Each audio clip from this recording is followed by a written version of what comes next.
So I'm here today with Ralph Martire from the Center for Tax and Budget Accountability, the only person who can make tax policy sound sexy. So we're very excited to be talking to Ralph. Actually, tax is one of 2 3-letter words ending in X that does get people excited in the U.S. So there you go. Excellent. Can you tell us a little bit about CTBA? What do you guys do? We're the oddest of odd ducks. So we are not nonpartisan, we're bipartisan. That means... Is that a thing? Yeah, it is a thing, not in the Beltway or in Springfield, but it's a thing still in some places. And that means my board of directors has Republicans and Democrats on it who pretty much don't like or trust each other at all. And that allows us to focus on best practices and data. And so we really don't care about ideological underpinnings. We look at what's the demographically driven demand for public service A, B, or C. Mm-hmm. What are the best practices to meet that demand? What's the cost of funding those best practices? And how do you sustainably fund that cost over time in a way that's fair to taxpayers and works in a modern economy? Crazy, I know. It's like evidence and facts? Evidence and facts driving policy as opposed to rhetoric and ideological positioning. Huh. And so are you a data nerd? What led you to this work? Yeah, well, no, actually I'm an evil corporate lawyer by training, and I do mean evil. I used to do mergers and acquisitions, structured finance, intellectual property, and represented the big guy. I did not represent mom and pop. I was representing Fortune 5 companies and banks, so yeah, an evil corporate lawyer and frankly pretty good at it.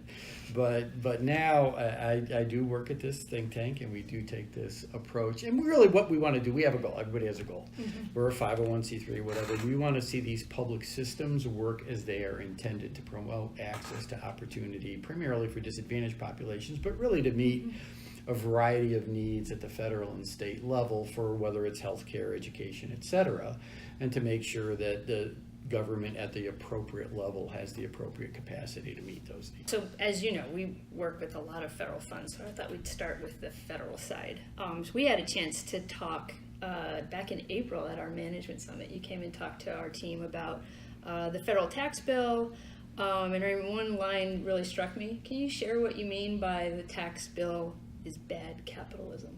Yeah, no, it's horrible capitalism. So if in fact you believe in real capitalism. So capitalism, of course, is a doctrine created by a guy named Adam Smith. He wrote The Wealth of Nations, published in what year? Oh, come on. This is my test. I'm supposed to answer questions too? Yeah. Look it up. 1776. Oh, 17. Really? Capitalism in America, born together the same year they came up together. I think you had like a little Yeah, I might have. In writing The Wealth of Nations, Adam Smith addressed how taxation should be designed in a capitalist economy. And he said, quoting Lord Henry Keynes, who was one of his big influences, Adam Smith, I'm sure everybody knows, influences on 18th century philosophers. Of course, so this is something top of my head. Current stuff. But he says taxes ought to be designed to, quote unquote, this is the exact quote, to remedy inequality of riches as much as possible by relieving the poor and burdening the rich. So very clearly what you need is a system that focuses on upper income taxpayers and reduces burden at lower income taxpayers. It's really not what this tax plan is going to do. The vast majority, well over half of these benefits are going to the very top of the top. And that's not just contrary to the way Adam Smith said you should do it in a capitalist economy. It ignores how income distribution goes in a capitalist economy. So the reason Adam came up with this, he wasn't just throwing it out there for giggles. He said, look, in a capitalist economy, economic growth will always disproportionately, keyword, advantage top income classes over everyone else. And disproportionately meaning the folks at the top of the income ladder will get a share of the growth in income over time that outstrips the value of their input to the economy. So really a truly disproportionate share. Now that's not evil or immoral, but it's how the system's going to work. So if the system will work that way, people at the top of the ladder should have the greatest tax burdens to support the government that lines their pocket with this wonderful economy that benefits them disproportionately. And you could test that with data. Right. So we did. So from the end of World War II through 1979, the wealthiest 10% in America realized about 35% of all growth in income after inflation, leaving about 65% for the bottom 90%. Now, these were good times in America. We were growing a middle class, and it actually didn't matter how you cut your income data and looked at how people were faring from the lowest income earners on up. Everybody was earning more in real inflation adjusted terms every single year. Real growth in purchasing power, meaning real improvement in standard of living. Right. So we were building a middle class. We did have this disproportionate share in income growth, but things were okay. We also had a federal tax system with very high top marginal rates on income. So the wealthiest taxpayers in America over this period of time, on their top levels of income, were paying anywhere from 78 to 91% rates. Okay. Then we got the Reagan Revolution in 1981, and he cut the top marginal tax rate down from just over 78% to 38.5%. And then with George W. Bush, we got another cut down to 35%, and now the president, Trump, has cut it again and cut capital gains taxes. Well, what we know is that from 1980 through 2006, so let's not include the Great Recession, income growth went about 135% after inflation to the wealthiest 10%. Wow. Now, for the math challenge to our listening to this, 100% would be all of it. So if more than all of it went to the top, that means the bottom 90% was actually earning less after inflation. Now, since that time, the numbers have come together a little bit more, but still the top 10% have realized more than 100% of all growth in income through 2016. And that includes the impact of the Great Recession. Wow. And now we have tax policy that's cutting their taxes substantially, giving them even more income, and not doing so much for low and middle income families. And even worse, certain provisions of this tax code are going to expire in a few years. Right. Well, they're expiring for the low and the middle income families. The people at the very top of the income ladder, the wealthiest 1%, are still going to be realizing major tax cuts after things expire for the common Sally and Joe in the street. So net, not only is this anti-capitalist because it's not focusing taxes on those who the data prove are getting a disproportionate share of income growth over time, but it's worsening income inequality between top income classes and everyone else. That's really bad public policy, aside from fiscal policy. And if you think about it, it's going to harm the economy long term. Yeah. Why is that? What's our economy? Well, it's consumer spending. It's you and me buying junk and such, right? 68% roughly of all economic activity is consumer spending. Who are our good spenders? Low and middle income families. They don't save as much. Right? They don't save, period. If over time, after inflation, your purchasing power is going down, then to maintain your standard of living, you not only don't save, you spend every nickel you have, and you put some of your spending on credit to try to maintain where you were. Yeah. So the bottom line is, because you're taking money down the road out of the pockets of low and middle income families who are your good spenders, and you're putting it in the pockets of people who are already spending everything they're going to spend, they're not going to spend anything more, you're actually going to slow down economic growth over time. And those are the numbers. So from the end of World War II through 1979, on average, our national economy, our GDP, grew by 3.8% per year after inflation. Since the advent of supply-side economics, where we're cutting taxes on the top, it's slowed down by a full percentage point per year, 2.8% per year. And that's billions of dollars in economic activity every year lost. So there's just nothing that supports this approach from an economic standpoint, and certainly not from a capitalist standpoint. And yet, it's the law of the land, and we're getting more of it from the Trump administration. Great. So that's where we are on the revenue side. On the spending side, I mean, at some point, what are they going to do if they have cut revenue so much? At some point, you got to cut spending, right? Yeah. So I mean, let's just blow up supply side economics altogether, right? So the promise was, if you cut taxes at the very top, that will free up enough of the income of the quote-unquote job creators, biggest lie ever, the job creators, to invest in creating jobs for everybody else, right? Right. and then our economy will grow faster than before, more people have jobs. So even though you cut taxes at the top of the income ladder, you're not going to lose revenue, because people at the bottom and middle will have so many new jobs and higher paying jobs. They'll be paying more in taxes, they'll make up the difference. Well, when the economy is actually growing slower, and in fact real wages are down since the tax cut that President Trump passed. Right. I don't know if...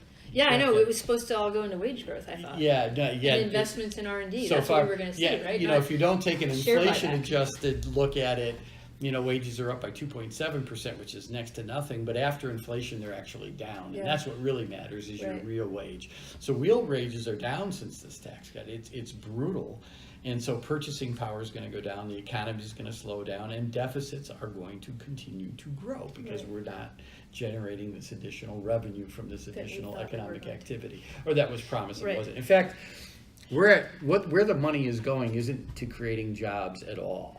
It's to buying back stock. Right. We're at a record level of that now, $1 trillion in stock buyback since the tax break. And if you think about it, that's actually rational behavior, particularly by the businesses that got the big tax breaks. So number one, a large portion, I think it was something like 46% in that area of the tax break given out by President Trump and the Republicans. It was pretty much a party line vote, so you can say that, went to businesses and not mom and pop. I mean, big businesses. Right. That's who got bit. If you look at it over the 10-year life of the tax cut. And the idea, again, is to free up money to create jobs. If you're a business and you get a tax break, that means you have more revenue, for sure, right? Something you used to have to pay in taxes, you now get to put in your pocket. Why would you create a job with that if there's not growing demand for whatever you're selling? Yeah. Why? Because you only hire people if you need them to produce your product or service. Otherwise, it's wasted excess capacity. You're saying job growth is dependent on demand for stuff. Consumer spending. It's not based on corporate tax windfalls? No. And in fact, it's bad business if growing demand isn't happening, if you have consistent demand and you're already meeting it, to hire more people. Right. That cuts your profit. Right. That's wasted excess capacity. That is anti-capitalist once again. So the promise is going to free up all the revenue to create jobs. The reality is, if you took Economics 101 or have ever run a business or understand what a business operation is all about, is there's no way to know how a business should take its tax break and use it to create jobs. Right. It absolutely won't do that. Right. So we should save businesses from themselves. Yeah. We should tax them appropriately, or at least really rich people appropriately. Right. Like you. Exactly. Got $1 for you. One of the things, as you know, that we do is help people get back to work. We do a lot of reskilling, and we see more and more of that as, industry shifts, economy shifts. A lot of people that have to reinvent themselves and reskill into other types of work. I'm thinking of a gentleman that we helped recently who was a postal worker, and when his post office closed, had a hard time figuring out what his transferable skills were. So we put him in an IT training program, and now he has a job as a network, administrator type of role, which is a high growth industry. And that is not possible without a federal workforce system, a system that invests in people to reskill. And I think, one of the concerns that organizations like ours and others is that these programs that prove to be a great investment in the communities and certainly helpful for the businesses that need to hire people in certain areas, that the federal tax law will mean that there will be cuts to programs like those. Yeah, absolutely. How would you advise organizations like ours to sort of keep that from happening? Yeah, so good luck with that. It's really a challenge. And if you think about it, with the current political mix in the Beltway, which means the Republicans controlling everything, you don't really have much of a shot. And that's just an honest assessment. And the reason that's simple, they've even put on the table look, we're going to pay for these tax cuts by cutting spending on services. Yeah. They've admitted that they're going to grow the deficit conveniently by only 1.5 trillion. I say that only over the next 10 years. Do you know the reason for that projection? No. Because if it was 1.6 trillion or above, they would need a supermajority vote in the Senate to approve the tax cut. So amazingly, their projection came right to 1.5 trillion. I remember doing that kind of Excel work. Jury rigging your assumptions to come up with whatever outcomes you want. That's really a great way to do policy. So, but the problem is the deficit's going to grow by much more than that. At least 2.1 trillion, probably more along the lines of 2.6. Wow.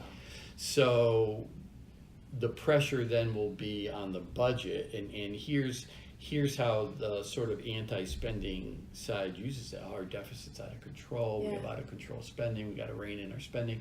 They forget the fact that the driver of their deficit and deficit growth has been giving up revenue unnecessarily and unjustifiably through tax cuts that were promised as something that are going to stimulate the economy, but in fact will not. So with full Republican control of the House, Senate, and presidency, that's their ideological worldview. And they've already said they're going to put on the table Medicaid, Medicare, and Social Security for cuts, and any kind of quote-unquote welfare program, which, you know, is a bad word for saying helping people that need a hand up to be active members of the modern economy. So part of it is, I think, working to change the political reality in the Beltway. The other part of it would be showing the cost-benefit analysis associated with specific investments in the type of work that's being done to reskill the workforce. And it's crucial, and I know that the cost-benefit analysis there is highly, not just in favor of doing this, but highly in favor. Because the rewards, the return on investment is very high. And it's actually, it's a proxy for a lot of the investments in education now, right? I mean, if you're not investing adequately in pre-K through K-12 and workforce, et cetera, and people don't develop the sort of credentials they need for the modern economy, they're not going to have positions. Take your postal worker. I'm sure she or he walked away with a credential. Exactly. And that credential has a monetary value associated with it. So if you have an associate's degree, let's say the credential's on par with like an associate's degree, you have an earnings benefit over someone with a high school degree of more than 2 times. Wow. Yeah. Well, there was recently a study done by the Metro Planning Council on the cost of segregation and some possible remedies to the legacy of racism and segregation. And I'm curious, from your perspective, how would you shape a local state tax policy to kind of support what they found in their study? Well, you know, it's interesting. So what you want to do, fiscal policy in general, there's a military term about stuff that flows downhill. It applies to fiscal policy as well. So if a state or a federal government doesn't have its fiscal policy in order, doesn't have adequate revenue to support the level of services it ought to support, what it tends to do, the bigger authority, is kick down to the lower authority the cost of paying for stuff. That's really bad tax policy, because the more you have local resources as the key funding component, in our case, let's take property taxes, the more you've tied service quality, local wealth. And here's the truth about fiscal policy. Dare you to give me the counterpoint. Where your needs are greatest, your resources are least. So if you're relying on local resources as your primary way of funding public services, you will have a highly inequitable system across the board, and you will not meet need. So what you need to do is ensure, let's talk in this case, what the MPC is talking about is really a state and local issue. Your state government needs to have adequate fiscal capacity to fund the core services it's responsible for, and not put too much of that burden down on the local property taxes. So then what does state government fund? There are 4 things. In fact, nationally, all 50 states spend 9 out of $10 in their state general fund on 4 things. Remember, transportation? Nope. Education. Education. Crime, security. Public safety is there. Safety. Healthcare. Healthcare? You got it, come on. I know, it's losing it. And you'd fit in this final category, kind of, human services. Human services, yes. Okay. So it's education, health, social services, and public safety. Education is early childhood, K-12, and public higher ed, right? Okay. Community colleges and higher ed.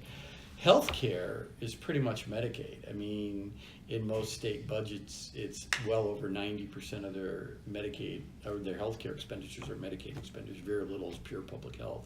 And then human services, it's a tricky category. Yeah. It usually breaks down something like just over half of human services expenditures are mental health and developmental disabilities. And then you get up to about 3/4 of human services when you add in the Department on Aging. Mm-hmm. And then that final 25% is workforce, it's Department of Children and Family Mm-hmm. Services, it's substance abuse, it's child care for single working parents, AIDS prevention. It's literally every other social service that you see provided. Yeah. So that's what the state government is supposed to do. But if it doesn't have adequate resources to do it well, it pushes that obligation down to local property taxes. Okay. Illinois is a classic example of that. So if you look at our local property taxes, they're among the highest in the country, always in the top 10. Mm-hmm. But if you look at our total state and local taxes as a percentage of income, so you take that, add it to state, and compare that to all other states, we drop down to bottom half. Interesting.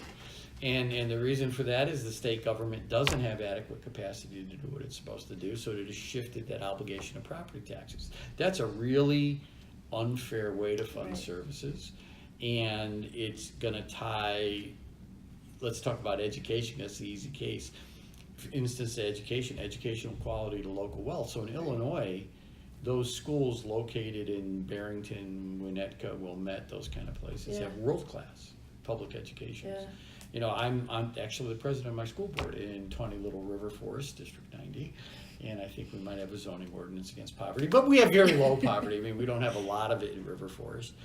And you just take one, and we have world-class schools. We have 2 national blue ribbon schools out of our Wow. 3. I mean, just great.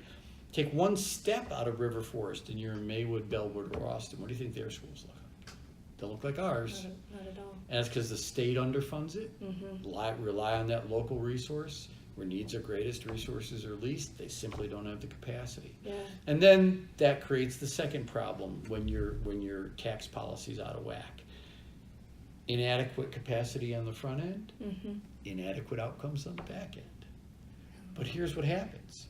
If for generations, like Illinois, you underfund education, you get those inadequate outcomes, right? Right. People start blaming the system. Yeah. They never ask the capacity question. Right. So now it's suddenly, we have horrible teachers and horrible Yeah. administrators Right. and horrible whatever. No, haven't forgotten how to educate kids. Yeah. We just haven't resourced every community to the level where they could put in place the educational practices that the evidence indicates you need for kids to succeed. Right. And it's that way with all public services. It's just education is something most people are pretty familiar with. Most people did attend a school Right. at some point. Well, and I mean, and we also, you know, and one of the things that people often forget is the FHA subsidized the suburbs. Right. And so, like, there's a reason. there's a reason you have this gap, and you have this segregation, and you have poverty where you have poverty. So now you get to the MPC's findings Yeah. on race, and education's a nice proxy here. So what we have found in Illinois, 86% of our black kids Yeah. are clustered in school districts where the concentrated low-income percentage of all kids is over 50%. Yeah. That means is that they have no property tax revenue for most black kids because our property taxes start falling off the map when that low-income concentration gets to 20%. Right. Bottom line is, in an underfunded system, what we have seen is that we've singled out particularly our minority kids, it's not just black and brown, for a poorly funded education, even more poorly funded than your typical low to moderate income white kid. Right. Interesting. Yeah. So to overcome these kinds of structural racism that impact our big policy systems, you need to start with fixing your capacity at the front end, at the state level. Mm-hmm. That means in our state, you look at the big economic taxes. Don't ever let someone try to say, well, we need a creative revenue source. That's creative revenue source is sort of a red herring for let's do something really irresponsible and unsustainable that'll get us through the current budget year and let somebody else figure out a long-term solution. No, what you need to do is a long-term solution, and so that you look at your big economic taxes, your income taxes and your sales taxes, and design those to work in the modern economy. Now, we were just talking about why the Trump tax breaks really aren't good capitalist policy. It's because they're cutting taxes primarily for the wealthy folks, and they're going to end up raising taxes on low and middle income families. Bad. Not what you're supposed to do. You're supposed to do just the opposite. Well, in a perfect world, the way you have an income tax, because it's the only tax that can reflect ability to pay, because you could adjust the rates, right, is to have an income tax system with higher income tax rates applying to higher levels of income and lower rates applying to lower levels of income. And so that's called a graduated rate system where the rates get higher. But people should understand, because this is so easy to get wrong. No one pays the top rate on all their income. Right. No one. Right? So even a millionaire gets to pay the lower rate on their lower level of income. Yeah. Right? And so that's how it works. It is graduated. So in a perfect world, what you'd have is a rate structure that comported to how income gets distributed in the modern economy with higher rates at the top. You and me, at least, don't live in a perfect world. We live in Illinois. And Illinois has a state constitution that requires a flat income tax. Really? Yes. So, the next person that tells you a flat tax is a fair tax, call them a communist, because they clearly don't get capitalism. And the only way to fix this problem is a constitutional amendment, at least fix it with the rate structure, that would just allow a graduated rate structure. Now, such an amendment has been proposed. I know State Senator Don Harmon, for instance, put in a proposal that we drafted that has a lot of support, et cetera, et cetera. Short of getting a constitutional amendment, you can create some progressivity in your income tax policy through an intelligent utilization of tax credits. Okay. And this is really good bipartisan policy. In fact, the first earned income tax credit at the federal level, which is really good tax policy, right? And it's focused on low to lower middle income families, and the credit gets a little bigger depending on the size of your family, et cetera. Was passed under Richard Nixon, who supported it, but it was most greatly expanded under Ronald Reagan, who described it as the single best pro-job, pro-family, anti-poverty legislation Congress ever passed. So you don't get much more Republican sainthood than Ronald Reagan. Right. And he really was a big supporter. And here's why. It targets tax relief to low and middle income working families. And it's fully refundable. What does that mean? It means, let's say you owe $100 in income taxes, but you qualify for a $150 credit. Well, the $150 credit clearly wipes out all that $100 you'd have to pay in income taxes. You don't owe that. And then you get a check for the $50 difference. Your credit was more than your income taxes. That's the refundable piece. You literally get money back in your pocket. Which you're immediately going to spend. Which you're immediately going to spend. And that stimulates the economy. And it reverses income inequality. It puts a little income back in your pocket. And it's not a handout because you pay taxes other than your income tax. But it's hard to have a special excise tax, sales tax, property tax, credit somehow, some way. It's almost impossible to administer. Easy through the income tax, everyone files it, to say, all right, we're going to try to make up for some of these other taxes by designing a credit that will go beyond your income tax liability and make up for these other taxes we know you pay. And you could create an algorithm, it's actually pretty easy to do, to look at what the standard consumption patterns are by income to determine what their tax burden would be from other areas and offset a portion of it. Gotcha. So it's very rational, very good tax policy. It targets your relief right where you need to go, and it allows you to create some fairness, that is, some designing of your tax system to comport to ability to pay, even in a fakakta state like Illinois that requires a flat income tax across all income levels. That's a technical term? Yeah. The other technical term for Illinois tax policy is goofy, but I thought that was a little too deep, so I used the easier one. And now the other big tax. Now this one's hard for progressives to get their heads around, and so if these are mostly progressive people listening to this, I'm going to challenge them here. But I do tax policy for a living. I'm used to being the least popular human being in any room I go into. Also, I drink and a lot. So. Sales taxes. Mm-hmm. These are supposed to be your stable revenue source, the thing that's there even during a down economic cycle. Right. And government really, really, really needs a stable revenue source. Why is that? It's very different funding government than funding a private sector business. Private sector business, if there's a recession and people are buying less of what it's selling, its revenue's going down, right? Yeah. But so's demand for what it's selling. Right. So what it's supposed to do is maintain a profit. So you fire some people, maybe close a plant, whatever, never the CEO. And you wait for the economy to turn around, and then you hire people back. Right. When people start buying more, you're selling, you get more revenue, right? You maintain your profits. Government, you're in a recession, revenues are down. What's going on to demand? Goes up. Demand goes up. The private sector never faces a situation where growing demand comes at a time when their revenues are being pushed down. Yeah. Your demand goes up in the private sector, so does your revenue. Right. So you need something that's stable, something that's there even during a poor economic cycle. And that should be your sales tax. And it only is if you have a broad base. That means what your tax applies to, that's the base of a tax, is most of what consumers are buying in the consumer economy. So there's two reasons why that's stabilizing during a recession. First off, most of the economy is consumer spending, Right. 68%. Second, consumer spending doesn't decline dramatically during a recession. Do you know how much consumer spending went down throughout the entire Great Recession?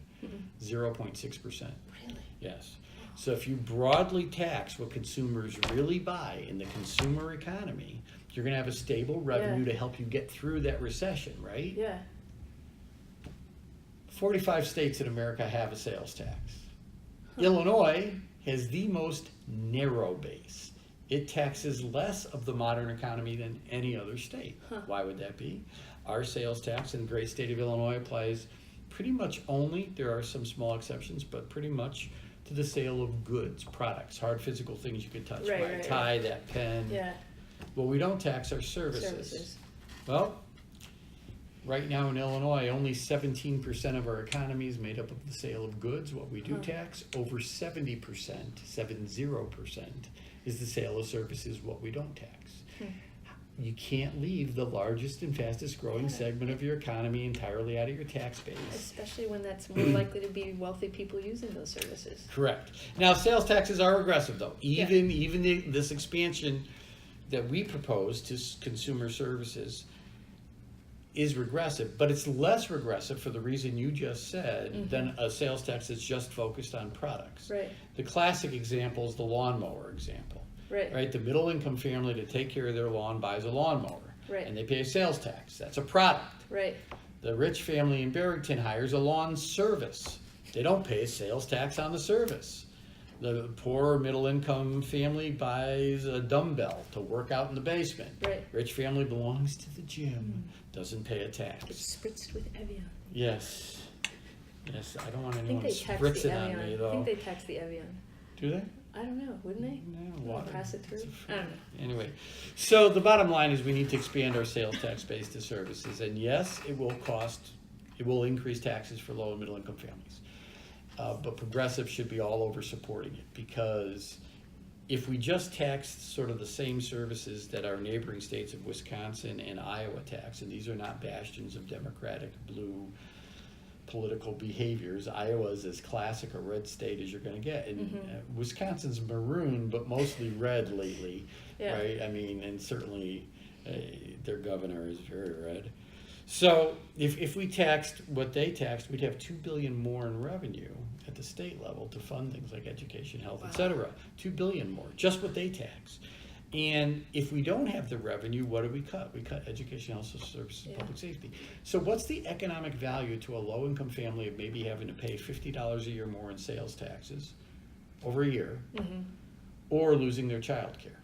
What's the economic Yeah. value here? Yeah. So, I mean, it's not ideal, but if it's a choice between a regressive tax and a spending cut, and you're concerned about a lower middle income family, pick the regressive tax every single time. Right.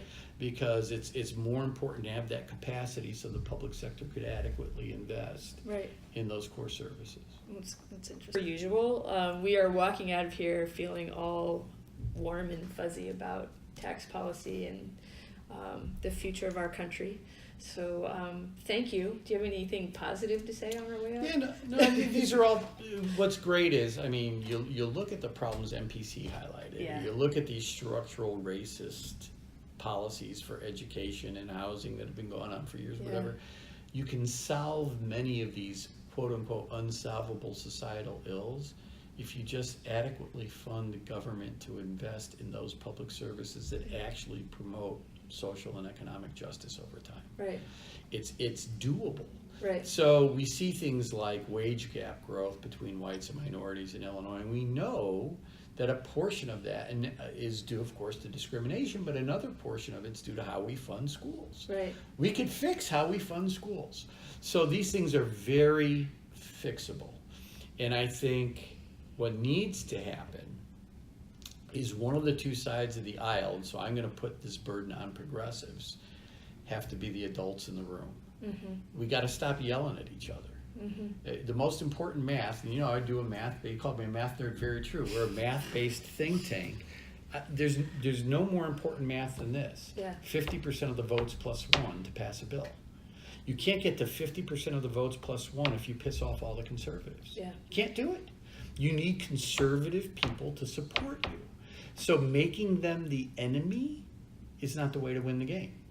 Bringing them into the conversation by identifying the real cause of the problem and a nice evidence-based solution to it is a way to get conservatives to go along with progressives and support what the evidence indicates is needed for us to move forward. And I think that that's the right way to go. Or you could rail against evil corporate America, feel very good about yourself, sip your Chardonnay, and get nothing done. All right, viewers. Well, go back to your Chardonnay, and we'll see you next time.